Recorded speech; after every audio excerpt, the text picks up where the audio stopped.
The Department of Education is set to issue a new set of guidelines that will help address the concerns of its employees when it comes to reimbursing the 300 pesos per month communication expense incurred while they are working at home during the coronavirus disease pandemic.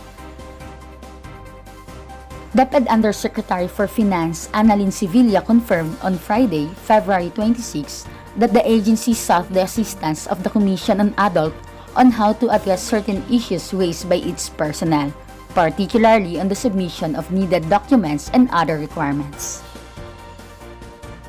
We consulted COA about the difficulty in submission of liquidation reports for the 300 pesos per month actual communication expense individually, Sevilla said.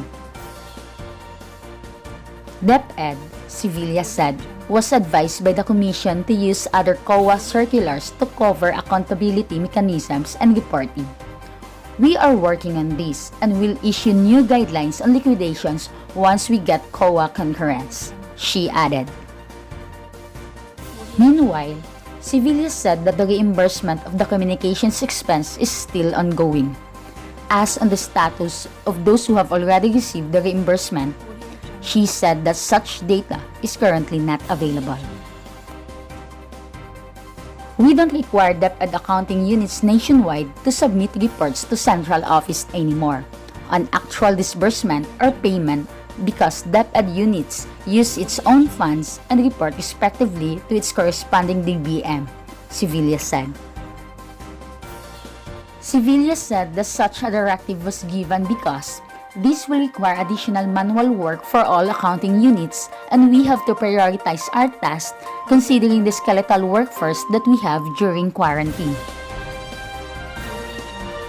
In December 2020, DepEd issued guidelines authorizing payment of communication expenses of its personnel relative to the implementation of the alternative work arrangements for the year 2020.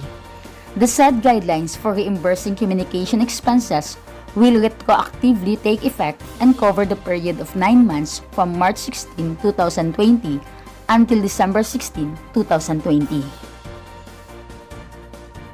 The payment of communication expenses for mobile and internet of DepEd personnel under a work-from-home arrangement will be reimbursed in the said period, subject to submission of pertinent documents for reimbursement.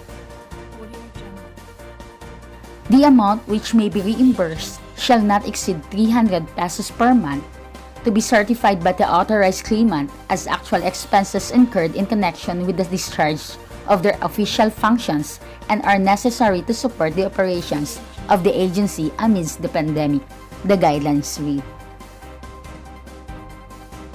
However, teachers groups such as the Alliance of Concerned Teachers and Teachers Dignity Coalition allege that many teachers have yet to reimburse their communications expenses due to difficulties in submitting the documentary requirements asked by the DepEd.